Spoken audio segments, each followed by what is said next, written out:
गांधी जी हिंदू महिलाओं को आत्महत्या करने के नए नए उपाय बता रहे थे। नोआखली और आसपास के क्षेत्रों में जिहादी निर्वस्त्र हिंदू महिलाओं के जुलूस निकाले जा रहे थे, लेकिन गांधी शांति और अहिंसा की अपनी विकृत धारणा का सार्वजनिक प्रदर्शन पूरी निर्लज्जता से करते रहे।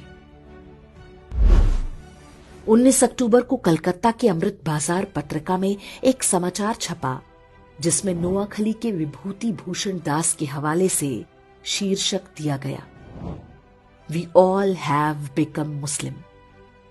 इसमें बताया गया कि नोआखली में अधिकांश हिंदू पुरुषों को काट डाला गया है, महिलाओं और बच्चों को जबरन मुसलमान बना दिया गया, उन्हें गोमांस खिलाया जा रहा है और 5 वक्त नमाज पढ़ने का आदेश दिया गया है।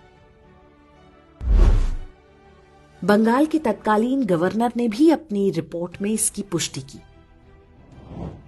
नोआखली में जिन पुरुषों की हत्या की गई, उनकी विधवाओं का निकाह उनके ही पति के हत्यारे के साथ पढ़वाया गया। बूढ़े मौलवियों की गिद्ध दृष्टि छोटी बच्चियों पर थी, जिन्हें वे अपनी हवस का शिकार बना सके। गांधी के कहने पर कांग्रेस के तत्कालीन अध्यक्ष आचार्य कृपलानी और उनकी पत्नी सुचेता कृपलानी नोआखली के दौरे पर गईं।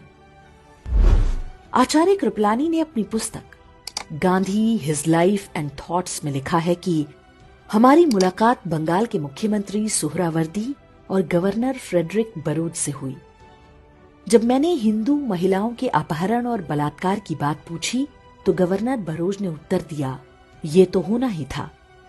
हिंदू महिलाएं मुस्लिम महिलाओं की तुलना में अधिक सुंदर होती हैं। मेरा मन किया कि मैं उन्हें वहीं पर पीट दूं, लेकिन मैंने खुद को रोक लिया। सुचेता कृपलानी ने कुछ हिंदू महिलाओं को बचाकर राहत कैंपों तक लाने में सफलता पाई। पीर गुलाम सरवर हुसैनी इस बात से इतना भड़क गया कि उसने फतवा जारी करके कहा कि जो भी सुचेता कृपलानी के साथ बलात्कार करेगा उसे गाजी की उपाधि दी जाएगी। इसका परिणाम हुआ कि सुचेता कृपलानी हर समय अपने साथ जहर का कैप्सूल रखा करती थी। नोआखली नरसंहार शुरू होने के पूरे 1 महीने बाद गांधी ने वहां का दौरा किया। वे सबसे पहले पास के तिपरा नाम के स्थान पर गए। यहां दंगा पीड़ित हिंदुओं के लिए राहत शिविर चला रही सुचेता कृपलानी के साथ गांधी की मुलाकात हुई। उनके काम से खुश होने के बजाय गांधी जी ने सुचेता कृपलानी से कहा कि कैंप में रह रही हिंदू महिलाओं को निशुल्क खाना ना दिया जाए, बदले में उनसे काम कराया जाए। गांधी जी ने सुचेता कृपलानी को यह निर्देश भी दिया कि वे इन हिंदू महिलाओं से कहें कि वे वापस अपने गांव में जाकर मुसलमानों के साथ मिलजुल कर रहें, चाहे उनकी जान ही क्यों ना चली जाए।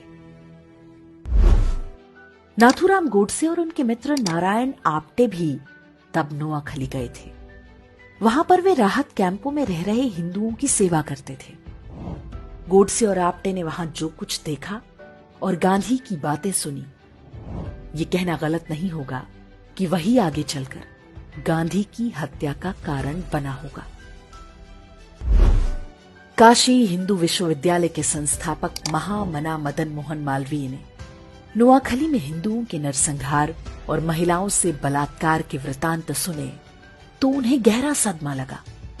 इसी कारण 12 नवंबर 1946 को उनका निधन हो गया। स्वतंत्रता के बाद बंगाल के पहले मुख्यमंत्री बने प्रफुल्ल चंद्र घोष ने अपनी पुस्तक Gandhi as I saw him में लिखा है, गांधी जी ने एक युवा से पूछा कि नोआखली में हिंदुओं और मुसलमानों की जनसंख्या का अनुपात क्या है। युवा ने उत्तर दिया, हिंदू 20% हैं और मुसलमान 80%। गांधी जी ने पूछा, जमीनें किस अनुपात में हैं? युवक ने बोला, 80% जमीनें हिंदुओं की हैं और 20% मुसलमानों की। तब गांधी ने कहा, संघर्ष का असली कारण यही है। अर्थात जिस व्यक्ति को राष्ट्रपिता बताकर देश पर थोप दिया गया, उसने जिहादियों के हाथों हिंदुओं के नरसंहार को आर्थिक असमानता से जोड़ दिया।